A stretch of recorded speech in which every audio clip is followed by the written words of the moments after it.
Okay, we're going to go ahead and get started. My name is Josh Clark. I'm the Director of Debate at Montgomery Bell Academy. I'm starting my 13th year there.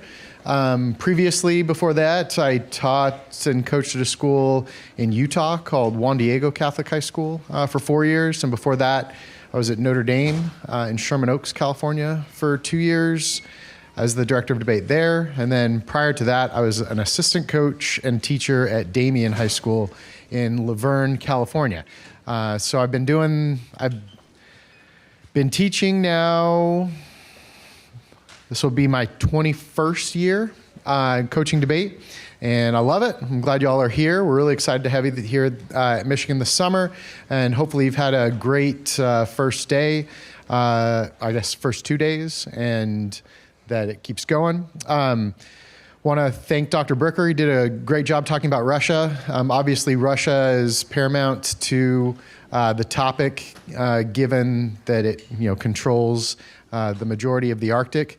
Now we're going to talk about China, which geopolitically is a very important country, but has much less of a claim to the Arctic, but does have substantial interest. Certainly not as much self-interest as Russia, but as one of our global trade leaders, definitely has a lot of economic interest, which also kind of motivates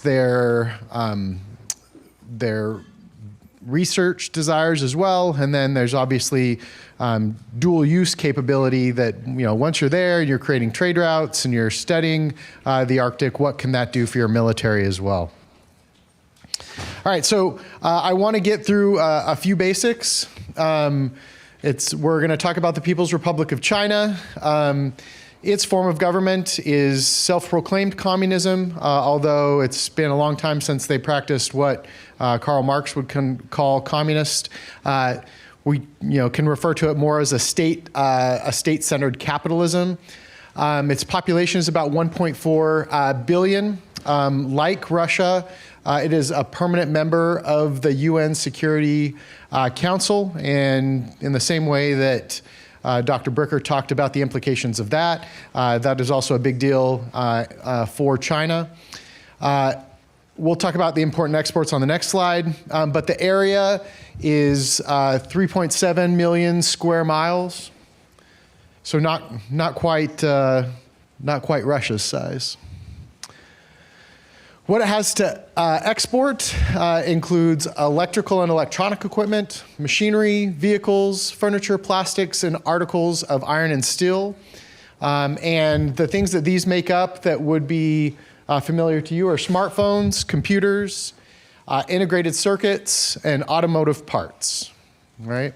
You're like, well, why are we talking about this? Well, the first part of the lecture that we're going to discuss all serves to discuss motivation behind why China acts geopolitically the way that it does. And so when we talk about revisionism later, or we talk about the potential of a Chinese politics disad, or some sort of a Russian-Chinese cooperation argument, all are in the context of what motivates China. And economic development is a big one, and we'll talk about why that's even more of the case in China than it would be, for instance, here in the United States. Also for reference, we talked about Russia's nuclear arsenal being the largest nuclear arsenal in the world. It is thought that China's stockpile is around 600 active nuclear warheads. That makes it the third largest after Russia and the United States in the world. Although in 1964 it adopted a no first use policy that it still publicly commits to today. Okay, so what is this lecture going to look like?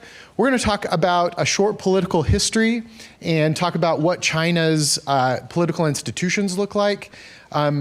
Again, so that you have a much better explanation of the warrants behind your evidence and in understanding why these things happen. Dr. Bricker talked a lot about how that can help your speaker points. It can certainly help your speaker points, but it can also layer your explanation and understanding of why arguments are true. You know, debate today a lot of times involves like 7 words highlighted over 3 paragraphs, and then everything gets filled in by the crafty 2NR, 2AR in terms of warrants. And if you have those layers of explanation, then it's going to be helpful. Those who control the most amount of knowledge over a certain topic are going to generally be able to craft the way that the decision goes. In cross-examination, if you can say this doesn't make sense because China's political institution is this way and it wouldn't make sense for them to be motivated by this, if you're giving specifics, then that's something that can really help you control that because you control the knowledge, you have more understanding of the way things are. So we're gonna start with a short political history. Starting back at the Chinese Civil War, we're talking about political institutions that are described, and then we'll get into China's interest in the Arctic, including the current China-Russia relationship. We'll talk about revisionism and then debate arguments, a potential of debate arguments similar to that last slide that Dr. Bricker went over. Okay, so very quickly, we're gonna rush through this because we only have a little less than an hour. But in 1940, so basically y'all remember when Imperial China ended, you had, Europe had carved up spheres of influence. There was definitely a strong nationalist movement inside of China to get rid of foreign folks and to reclaim control over their destiny. There were two groups that fought for that. There were the nationalists and the communists. The nationalists had every advantage and probably would have won, but what happened was World War II, and when Japan struck China, it largely struck nationalist strongholds, while the communists and nationalists had a peace agreement during World War II before the war was fought again. The nationalists were heavily hindered by that, and then the communists came back with a strategy of militarizing some of the rural areas and getting them involved in the war, and that ended with a communist victory. That also led to the creation of Taiwan when the nationalists fled to Taiwan in order to attempt to create an independent state there. That led to Mao. Okay, Mao Zedong was the leader of the Communist Party, and there are 2 periods of Mao's rule that you should be cognizant of because they are still motivating factors. And until Xi Jinping, people that were in the Standing Committee of the Politburo oftentimes were still people all the way up until 2012, 2014, had relationships or some sort of connection to Mao. And so the kind of lingering effects of Mao and his influence on Chinese politics really had not ended until very recently. And if you look at the way that Xi Jinping runs China, it's a lot closer now to the way that Mao ran China than kind of the decades in between those 2 leaders. And we'll talk more about that in a minute. Anyway, the Great Leap Forward, this was China's attempt under Mao to very aggressively industrialize and basically use the idea of communism and the community of people in order to do things. They had villagers making steel. They made a national decision to kill all the sparrows in the country, which led to infestation because they thought it was a pest, which led to insect infestation of their crops.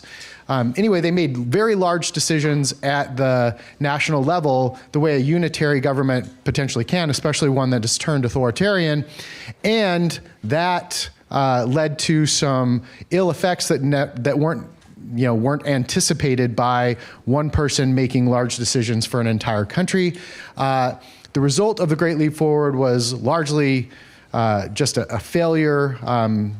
Anywhere from 20 to 60 million people, depending on your historian you're listening to, died during this time. All right, this was politically devastating. And so what happens? Mao is, an unquestioned emperor, takes a step aside, relinquishes some control to some of his most trusted folks, and they start introducing some market-based reforms inside of the country. And what happens is China starts to develop, small economies at various local levels, and things start to improve. Mao is still alive. He's still there. He's technically still the person in charge. He reemerges and is concerned with the revolutionary zeal of the country. And it was like, this capitalism is ruining the ethics of our country. We need something, we need to recommit ourselves to communism. And that brings up the second era of Mao, which was the Cultural Revolution that happened from 1966 to 1976. And what this consisted of was a political purge of basically anyone who was a little bit older and associated with the Communist Party or considered a leader in the community, whether you were a teacher or a local political leader, everyone was heavily scrutinized. So despite the fact that those were the people that were following Mao, oftentimes, very loyally, kind of the onus was put on the youth and said, no, the youth are the most important. You're the ones that need to be revolutionaries, and you need to revolt against people who are adults, basically. And that led to the creation of something called factions of Red Guards, which ended up fighting with each other. And they, basically took a forefront within the country, which led to chaos. This period was very regrettable. They destroyed a lot of historical artifacts, but from 1966 to 1976, there was thought of a perpetual revolution happening within China. This all ended with Mao's death. And someone who is one of his closest allies was someone who was persecuted during this time was Deng Xiaoping. But had been a trusted ally, and Deng Xiaoping was able to usurp and have arrested the Gang of Four, which was thought to be the group that was kind of guiding Mao in his elderly advanced age, and was able to take power. And Deng Xiaoping did things a lot differently that led to the China that we know today. So one of the things that Xiaoping wanted to do was, he did not try to instill democracy, but he did distribute decision-making beyond just one person, recognizing that too much power in the hands of one person, whether that person has good motivations or bad motivations, can have bad effects. And so he kind of decentralized authority. And in fact, despite the fact that Deng Xiaoping was in charge until the mid-90s, until the mid-90s, he never actually was the president of China, and didn't assume that role, but kind of guided from the periphery, even though he was the agreed foremost leader inside of the country. So what did he do to change China? He decentralized the economic control and opened the country up to foreign investment. And that foreign investment is what allowed for the rapid industrialization, rapid creation of factories in China that had led to it being a trade leader like it is today, one of the fastest growing economy, and the, rapid development that it has occurred because of that. So beyond that, there was also an emphasis on pragmatism. We talked about Putin's rat analogy. Deng Xiaoping's was about a cat. It doesn't matter if a cat is black or white. If it can capture a mouse, then it is a good cat. And what that was a response to was, you are abandoning communism, you're using market reforms in order to make China rich. And he was just like, look, if what we're doing catches a mouse, or we're succeeding, through capitalist development, then it doesn't matter. It doesn't matter what it's called. It doesn't matter what it appears. If it's successful and it leads to a better China, then we're all for it. So after that, we had a few presidents, including Hu Jintao, that continued that decentralization of authority. Even though it was still a fairly authoritarian type government, there wasn't one person making those changes. And what was installed was 2 5-year terms that a president would serve. And so it was, kind of agreed upon that China would be turning over leadership opportunities, and there would be lots of people at the table in order to do this, especially, the 7 people in the standing committee of the Politburo. But Xi Jinping changed all of this. We used to read Chinese politics disads in debate when we had topics that talked about China, because there were always factions in the standing committee that could be swayed either way and help make certain decisions or take China in a certain direction. And a lot of those revolved around Mao loyalists versus more pragmatic liberal reformers like Deng Xiaoping, and that there was a fight between these groups. And so, in my time, there was lots of Chinese politics disads that talked about that. The disads in that form can no longer exist because dissent has been eradicated, okay? Xi Jinping has been in charge now since 2012. You'll notice you're supposed to have 2 5-year terms, so that's obviously not the case because he's still president. And he was able to make constitutional reforms that included the elimination of term limits. It was part of 30 different constitutional reforms. He put it number 26 on the list when it was announced. And then approved, obviously, rubber stamped by the legislature, the NPC. And the result of that was he basically concentrated power. Not only that is that there's always been an heir apparent. Presidents have had a lot of say in choosing the next president in China. But what Xi Jinping did in order to prevent that from happening is he chose no one for the 7-person standing committee of the Politburo that was younger than him. So all 7 members are older than him, meaning that it would be very difficult for anyone to name an heir apparent because they're all of an elderly age, more advanced than he is. So with Xi Jinping, there's an emphasis on the party control, the CCP, nationalism, and common prosperity. Okay, so a couple of things about the Chinese government. It's a one-party state governed by the CCP. It's unitary, meaning that there's no federal system. Okay, all the decisions are made at the national level. There are different forms of local government, but they're all beholden to the national level. Officially, it's what we would call a socialist consultative democracy.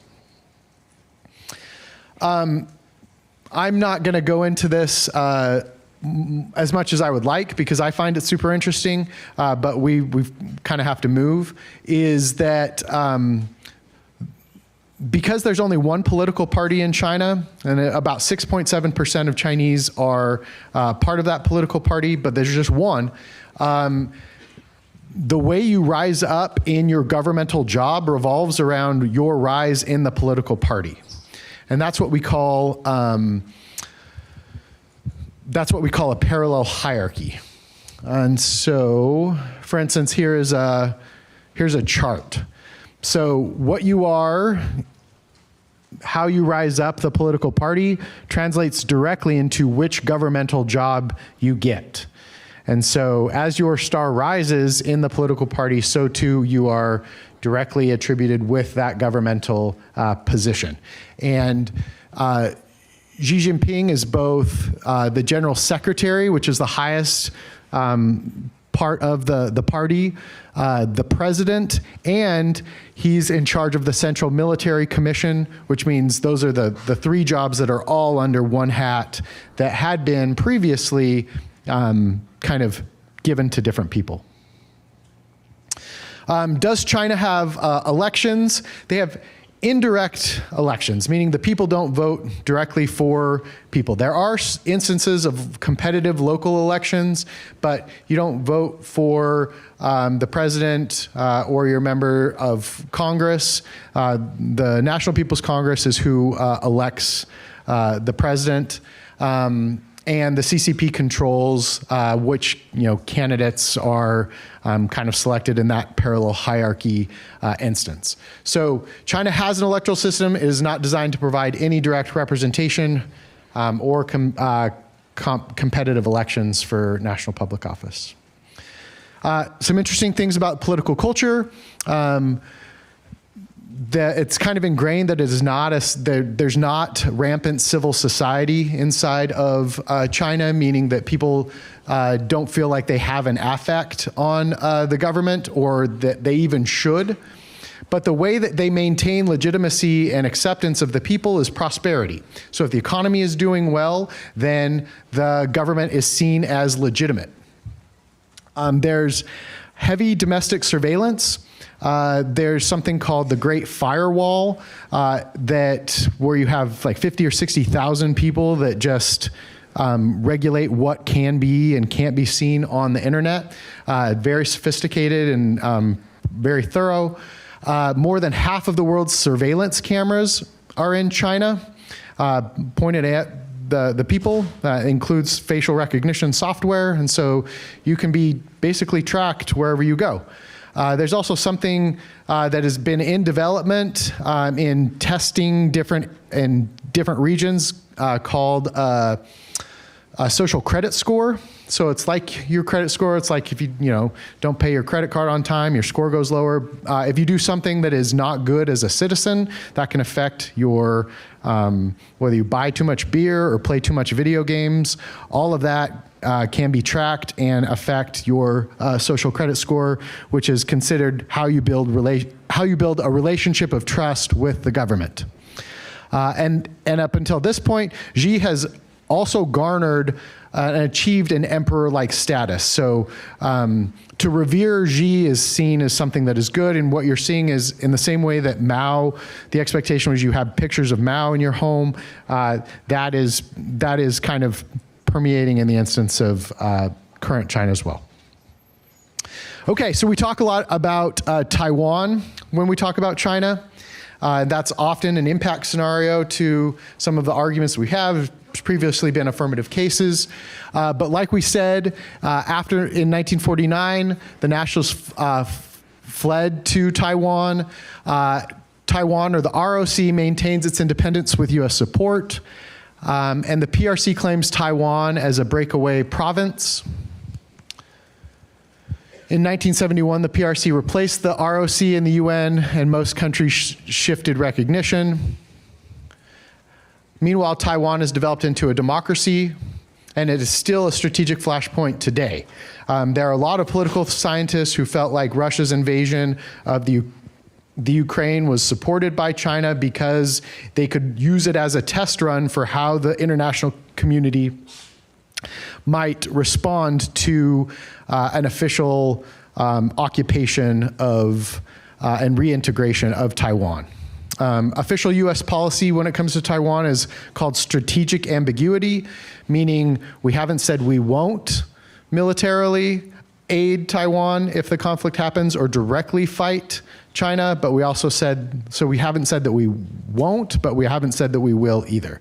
So it's supposed to kind of keep folks guessing, although we give substantial military aid to Taiwan.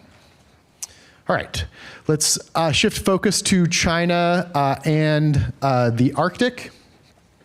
So like we said, China, as you can see from the map, is not an Arctic country. In all of the maps you've seen over your over the 4 lectures, or I guess 5 lectures that you've seen so far, you can see that China does not border the Arctic. So why is China so invested? Why are we talking about China in an Arctic lecture? Anyone? Yes.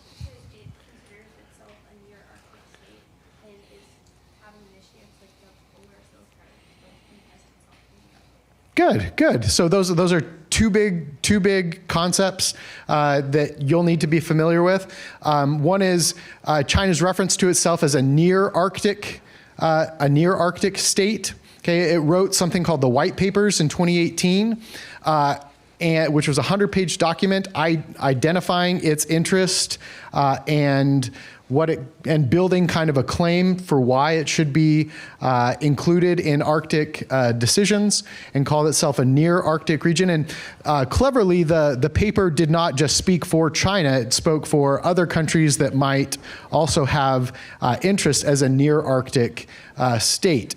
And then also what was said was the Polar Silk Road, which is part of the One Belt, One Road initiative. And the idea is to create, faster route for trade and travel, that could avoid the Suez Canal and connect the world through the Arctic. Okay, so like was just said, it has near Arctic status because of the white papers that it produced. What it's seeking is economic, scientific, and a strategic foothold as climate change continues to open those new sea routes. Here's a trivia question. All right, everyone's hands in the air. Okay, no computers. How many icebreakers does China have? 4. 4 is correct. Okay. They have 4. They're not nuclear. They're research icebreakers.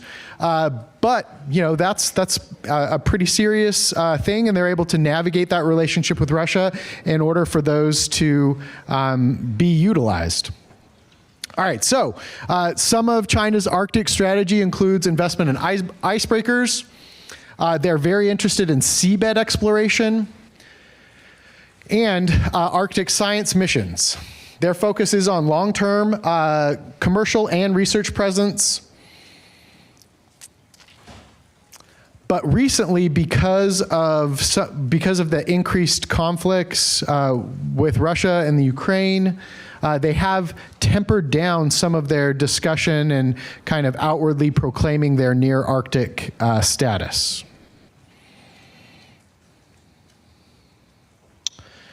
Okay, so to be a little bit more particular, why does China care about the Arctic? The first one is a geostrategic reason. So melting ice opens new shipping routes. So the route that discusses is called the Northern Sea Route. And in it's thought that it could cut down its voyages to deliver goods to parts of Russia by 9 days. That's a substantial change and a huge savings because of that. And then this part of the card says the Northern Sea Route is expected to be the most efficient shipping path between Asia and Europe. And so China getting ahead and making sure that they're a part of that is imperative because, again, remember, the legitimacy of the country, like we discussed in the political history portion, is based on economic success. So for the government to continue to succeed and continue to lead in China unquestioned, its very basis has to be on that economic growth and economic prowess. And China's government or China's economy is based on trade. Okay, not as much goods and services, not as much as goods or services, but goods. And so being able to trade is something that China sees as an existential part of their government. All right, so another one is military and surveillance frontier. One of the reasons it also ramped up its Arctic investments is because of the military applications. And that can be a motivation for its icebreaker fleet. There's another card later in the slide deck that we probably won't have a chance to get to. So just to preview it,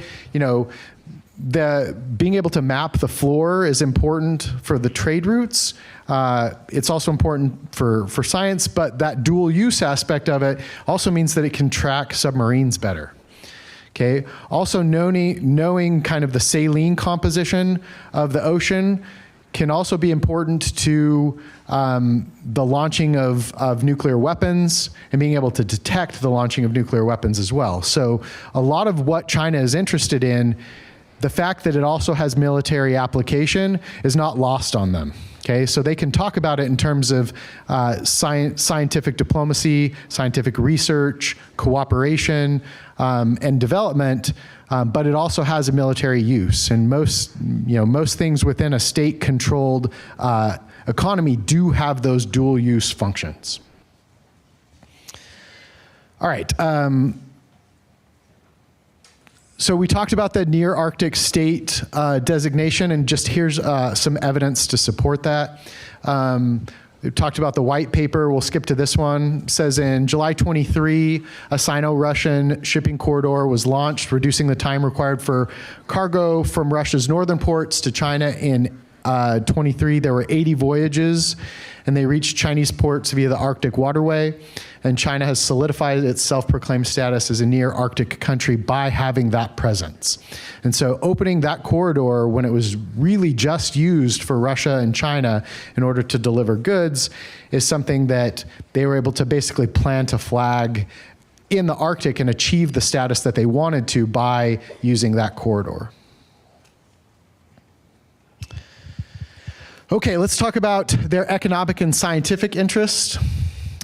So we all know that the Arctic is rich in natural resources, oil, gas, rare earth minerals, but it also has partnerships with Russia and Greenland for mining and infrastructure.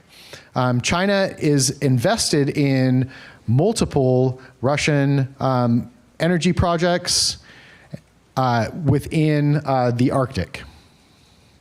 It also participates in research stations, and its scientific diplomacy or research there is used as diplomacy. So where we've proclaimed scientific diplomacy in the United States dead, according to a lot of the evidence we read on last year's topic, China still sees that as a very important part of their soft power. And so engaging folks and helping them in the Arctic serve self-interest because they're then part of the conversation. They're then actively working within the Arctic to have a place in crafting it. But they also feel like they're developing goodwill by volunteering to invest in projects and providing goods needed to do that. All right, and we'll talk more specific examples about that in a minute. Let's shift briefly to China and the US and the Arctic. So overall, this is not seen as a positive thing for the United States. Okay, the United States would rather China have much less influence in the Arctic. It very much sees anything good China does in the Arctic with a great deal of suspicion. Both the Biden and Trump administrations emphasized Arctic military readiness and alliances which would kind of alienate and put China on the other side. And the way that the United States tries to limit China's participation has been, at least until recently, through influence via diplomacy and exerting our own soft power in the region by participating. We'll talk about, obviously, the Ukraine war has changed that dramatically. Okay, so we're now going to spend about 10 minutes talking about China-Russian cooperation, which you might think is too much time, but I feel like China's main place in the Arctic is through that relationship between Russia and China. So Russia opened Arctic access to China after the Ukraine invasion, and Arctic Council split. So I think it doesn't need rehashing, so I'll just say it very briefly. allied members of the United States walked away from cooperating with Russia in the Arctic Council after the invasion of the Ukraine.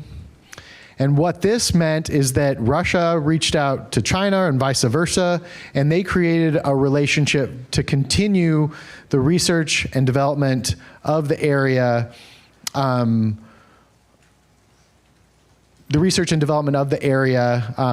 in the absence of the Arctic Council. So China probably felt like their place in the Arctic actually probably was upgraded because of this, because now they're working directly one-on-one with, the largest stakeholder in the Arctic, because the other countries don't. And so if you're China and you value soft power, this is good because you're affecting 50%, but you also don't want to alienate the rest of the Arctic countries, because you need their participation as well in order to have your Polar Silk Road that could access the future routes between Asia and Europe. And so it's very much a tightrope.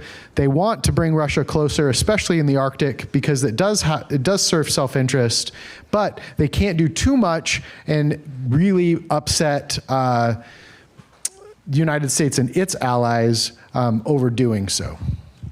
So some of the things that it has been doing with China, though, include shipping routes, LNG infrastructure, and icebreaker patrols. And China has also been covertly supporting Russia's Arctic LNG 2, despite Western sanctions. All right, so we're gonna make the argument that China and Russian cooperation in the Arctic is high, and then we're gonna kind of roll that back and say maybe not so fast, maybe it's limited.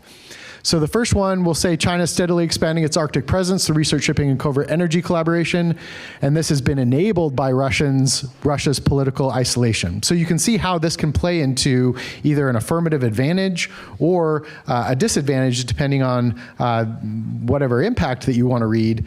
But that there is some sort of zero-sum trade-off with China's presence in the Arctic or its relationship with Russia because of Russian isolation. So if Russia stops being isolated, that has an effect. That is a link argument that will trigger, something good or something bad. So this card says the Arctic represented a model of cooperation among 8 nations, names them. When the Allies issued a statement announcing suspension of that cooperation with Russia, since the invasion of Ukraine has been making concessions to China to Arctic affairs. So Russia's giving in to China. They're giving them things in order to participate. And then March 23 continues to agree a joint working group to advance the Northern Sea Route. They signed a memorandum of understanding to enhance cooperation of maritime law. And in May, within the Arctic Thinking, Global Thinking project framework, the BRICS countries representatives convened to formulate a unified Arctic agenda. And if you don't know what the BRICS countries are, I listed them here: Brazil, Russia, India, China, South Africa, Egypt, Ethiopia, Indonesia, Iran, and the United Arab Emirates. All, not many Arctic states there, but all important countries that are recognizing the Arctic agenda created by Russia and China. So here's a map of China's covert support of Russia's Arctic LNG 2 project. Here's where that LNG 2 project exists on the Gaiden Peninsula.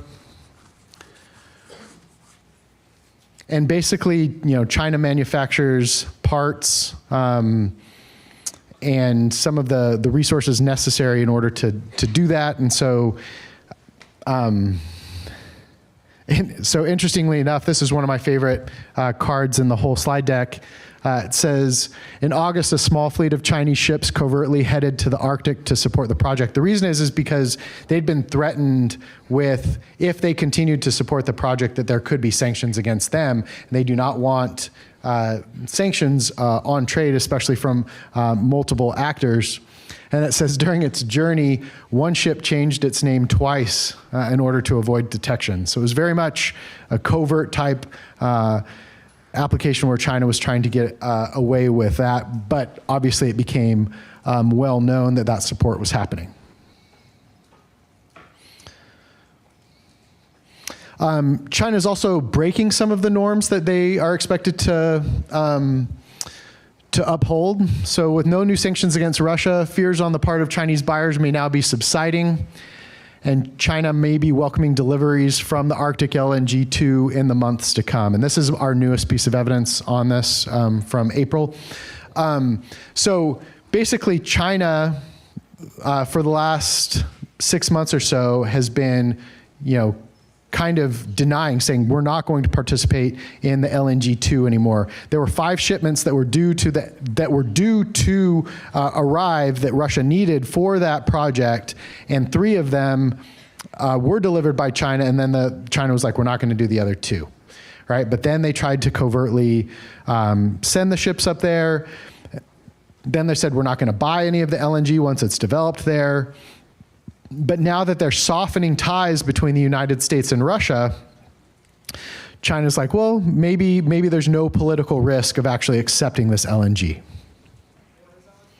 Natural gas. Sorry.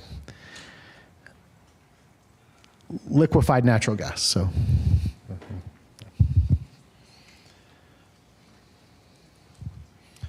All right, so what are the implications of that cooperation? What does that mean? What does that mean for you debating the topic? What does that mean for anything? It's a warming of the relationship between Russia and the U.S. may also affect China's Arctic ambitions. So Washington's sudden shift on the Ukraine has created uncertainties for Beijing. Trump has expressed an interest in the Arctic and a deal between the U.S. and Russia that includes cooperation in the region. China will struggle in a scenario where Trump and Putin make a deal on the Arctic. Right, so a new cooperation between Russia and the U.S. cuts China out. And China has been able to really amplify their interests in a world where Russia is being isolated. Okay, we're going to flip the script. We're now going to say China and Russia are not cooperating, or at least that the cooperation that they are doing is superficial and ill-fated, that relationship in the Arctic can't really continue. So the main reason for this is a fundamental misalignment of interests.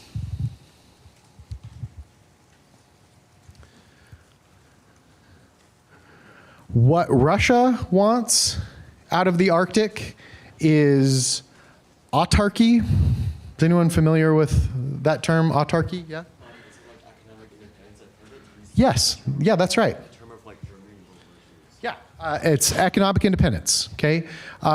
And so it's not looking for economic integration, it's looking for economic self-sufficiency, okay? What China wants out of the Arctic, its number one concern, number 1, 2, 3, 4, 5, is to improve their economy through trade routes, right? And in order to do that, they need a multipolar, multilateral, soft power cooperation strategy in order to facilitate that. They can't just, connect themselves to Russia.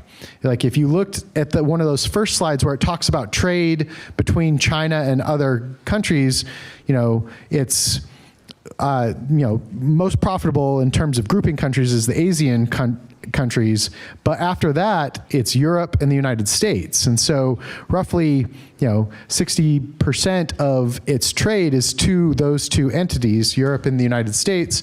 So they can't alienate those countries. And the reason they want interest in the Arctic is a less expensive, less tedious way in order to get goods to those areas.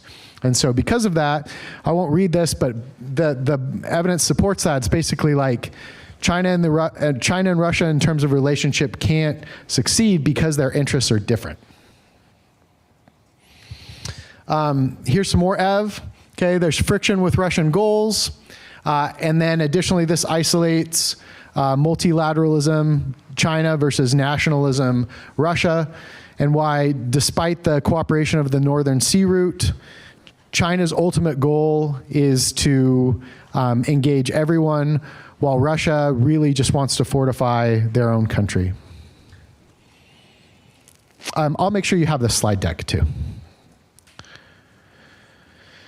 And here's some evidence that kind of shows that cooperation is stalling. This is from February 18th. It says Russia and China play up their scientific cooperation on Arctic issues, but their practical use has been doubtful.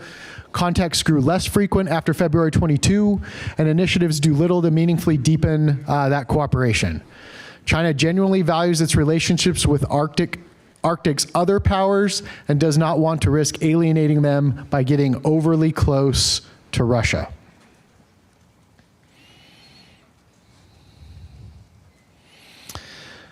All right, here's that card I referenced earlier about military applications. Like it says in that last line, Chinese scientific work on the ionosphere improved missile detection, while its research on sea salinity enhanced submarine stealth operations. This just speaks further to kind of the dual use. While yes, there's multipolar ambitions potentially, certainly multilateral cooperation, but in the end, China will access military gains through its participation in the Arctic. Okay, so this leads to how I see the most important part of what China will serve in the topic, and that I think is disadvantage ground. The thing about the disadvantages that you'll run because of this is that almost all of them are going to be about this zero-sum trade-off between Russia and China, or just about the implication of China having less or more access to the Arctic as a result of the plan. And that zero-sum trade-off has all sorts of implications. It's at the end, so we probably won't get to it as much, but just as a preview, like a China politics dissent that talks about Xi's legitimacy and challenging Xi's legitimacy. We can read that, but it would have the effect of, if the United States is asserting itself, that means China will be less prevalent. It's a zero-sum trade-off. Or there can be some sort of, China-Russian relations good argument where if the U.S. inserts itself, then that can affect that relationship, which could be potentially good for some reason. There are lots of different internal link iterations of the way that this could look, but most of them revolve around China being pushed out by planned action.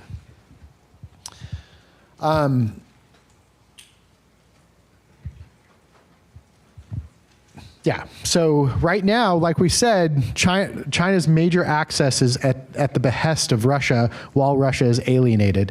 If relationships normalize between them and Western states, then China will probably be on the outside looking in.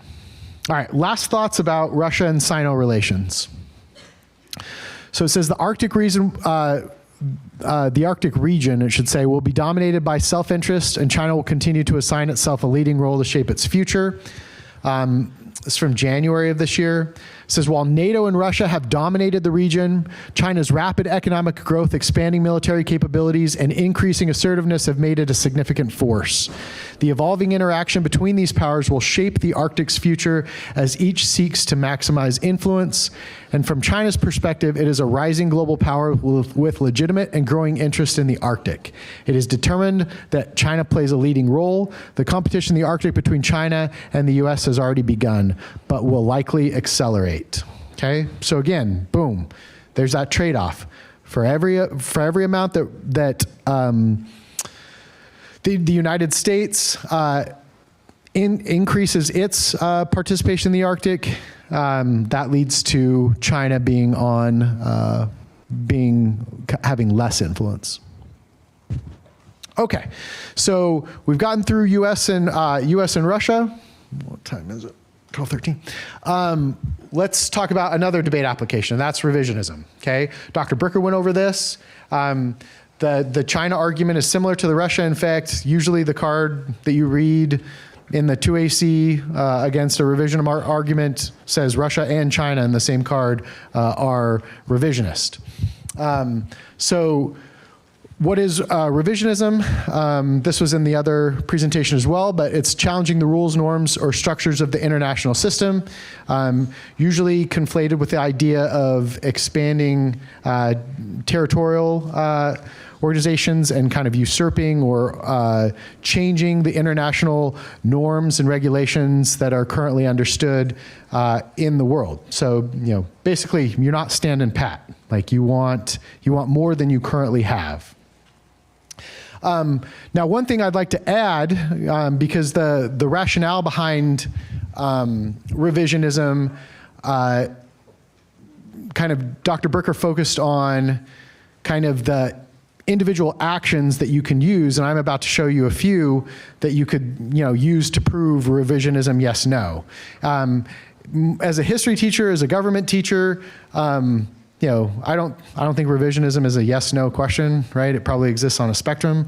No one country is entirely revisionist or not. It's not ideological. They have individually motivated, but yes, probably self-interested reasons for doing most of the things that they do, but there's probably not one guiding ideological factor for what that happens. The other thing I want to say really quickly is we spent 5-10 minutes on the political history of China and what their motivations have been in terms of shaping the country in the past. You can use those as motivating factors, okay? Our history motivates us, okay? It's what has created us the way we are. The way we think politically is shaped by that history. And so being able to manage that history and talk about recent historical actions is something that can absolutely help you win revisionism yes, no.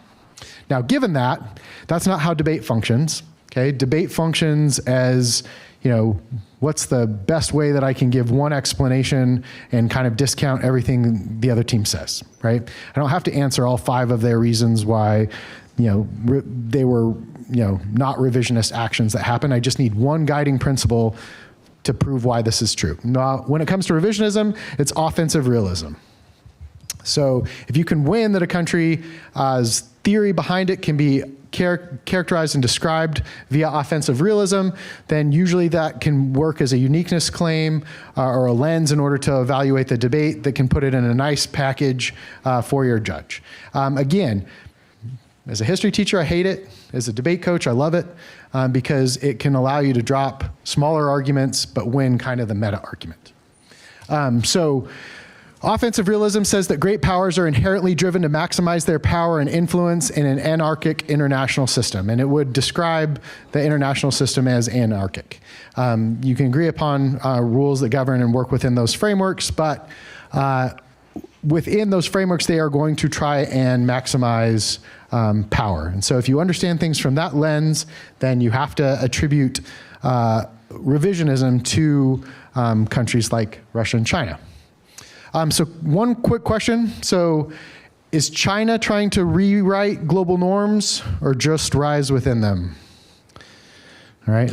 And in other words, is China revisionist or not? What do we think? Revisionist? Where's your warrant, sir? You're going in and building islands and stuff. Okay, islands in the SES. In order to, it's to create a larger maritime border that they can control more of the ocean by creating those things. So definitely an expansion of power. Yeah. Not because things like going down to trade with European and U.S. consumers, essentially just Okay. Increasing its participation in international actors that are in international forums. That could be used to say they're not revisionist too, because that could be a rise within existing structures as opposed to usurping existing structures, but definitely shows a desire for more. Here's some examples beyond offensive realism that you can identify. So yes, revisionism. One is that it seeks to undermine U.S. dominance in Asia and aims for regional hegemony. As Russell said, it militarizes the South China Sea and ignores the Law of the Sea Treaty ruling that was made against them on that basis. It also has expansion of connection between it and the rest of the world via the One Belt, One Road initiative, which is basically a system of roadways that would connect Europe and China. And part of that is also the Polar Silk Road. The One Belt, One Road initiative was originally called the Silk Road, and in its new iteration it's called One Belt, One Road, but the Arctic application of it, the Polar Silk Road, is still part of that One Belt, One Road initiative. And then this one's a big one, and I think it's one that you need to know, is that the Asian Infrastructure Investment Bank, or the AIIB, is meant to challenge, like the IMF and the World Bank, in order to be able to invest in infrastructure projects in developing countries, with a spearhead being a Chinese-controlled bank as opposed to one controlled by the United States. And so that's seen as directly adversarial to U.S. interests. Also, it exports authoritarian norms to the global south, likes to participate and participate with and reward autocrats. A lot of its soft power is done to non-democratic states, including Africa and Central and South America. And then also threatens force against Taiwan. Okay, all things that could be seen as implications for revisionist power. Here's a card. No, China is not revisionist. So this would mean they're working within the system, not to usurp the system. Supports and funds the UN system. I believe they're the largest contributor of peacekeepers currently. Also, they are deeply integrated in global trade and finance, meaning that their interest lies within the current system and succeeding in that current system. Kind of the same reason why they can't cozy up too much to Russia in the Arctic, because it's about appeasing all of their trade partners as opposed to butting up to one that might alienate those other trade partners. They also comply with many global rules, attempts to curb climate change, participation in climate agreements, as well as the Non-Proliferation Treaty, meaning limiting what other countries can gain nuclear weapons. They promote peaceful rise and non-intervention. And they're also invested in global governance, meaning they participate and don't run from that participation, which has to be cooperative. In this instance, like I said, peacekeeping, but also the World Health Organization. Here's a card. It'll be on the slide deck.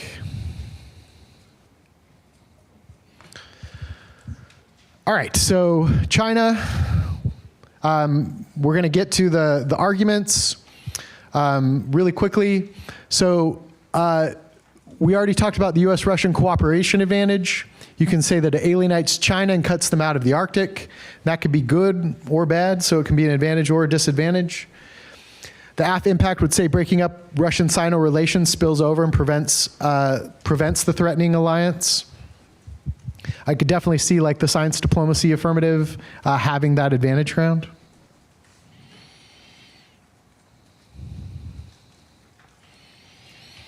You already have a dised in your packet. It all revolves around this one card for any of the scenarios, but China will fill the leadership gap created by U.S. withdrawal, but U.S. commitment to the Arctic crowds out Chinese soft power. All right, and so the implications of this can have domestic impacts, like you can read a Chinese politics disad about Xi's legitimacy or that ability to hinder economic success or economic future that can have negative effects on him politically. Or you can say that it cuts out China and freezes off their economy, which is currently teetering and on the brink. All of that revolves around China being frozen out and whether that is something that is desirable or not. So what I refer to those as is zero-sum disadvantages or advantages. That can also be a Chinese leadership. Like we talked about that some on last year's topic. I remember Woodward read a Chinese leadership good advantage at the NDCA. So just kind of like, whether Chinese hegemony is good or whether the US hegemony is good, and the zero-sum trade-offs that exist behind that, you now have internal links for that.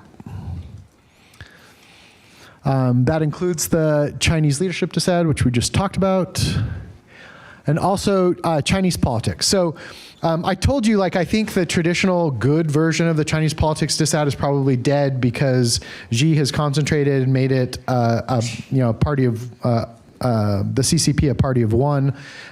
Basically, whatever he says is the party platform. But the China dream is what leads to Xi's legitimacy. And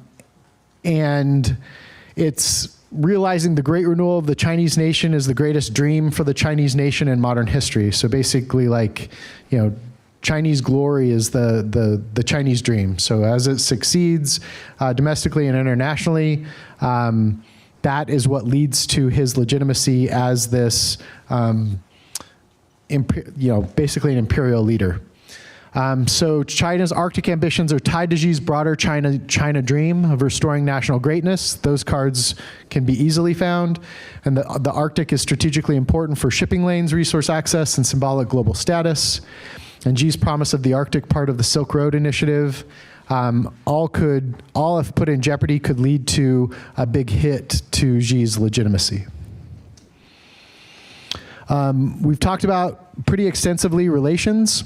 You could have anything from U.S.-China relations advantage or disadvantage, and the same for U.S.-Russia.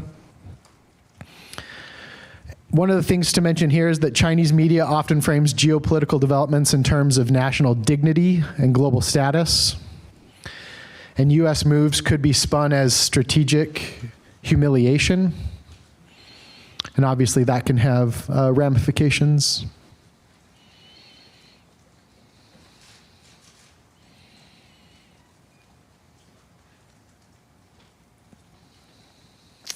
And then I had to put this up. I know this is makes me an unk, but the consult counterplan I think is potentially possible. Kind of recognizing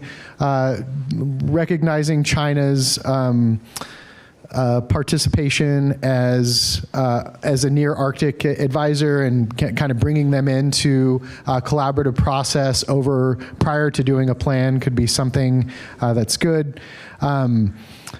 I think that there's a lot of hate amongst the current era of debaters for international fiat and for consult counterplans as illegitimate, which I just scratch my head at because, well, yes, I think there are good arguments to why those counterplans shouldn't be allowed, but in comparison to the types of process counterplans you all read last year and the year before, it's not even close. There's way more ground on international counterplans and consult counterplans than there is those counterplans. So I'm going to advocate, I think that this exists.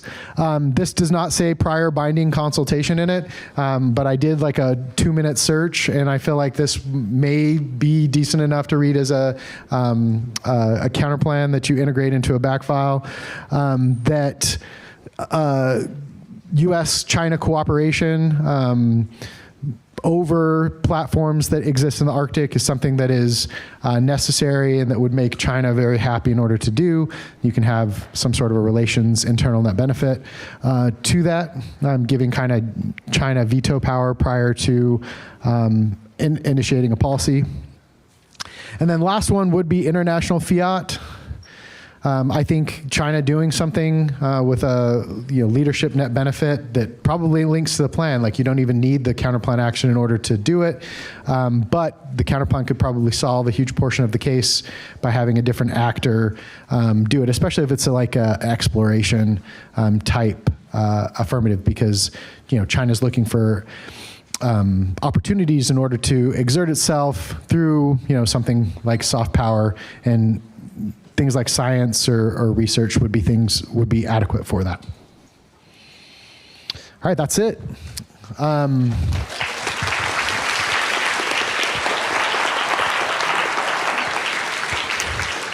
I have a vocabulary and acronym list that I'll send out with the slides for this, as well as a few more cards.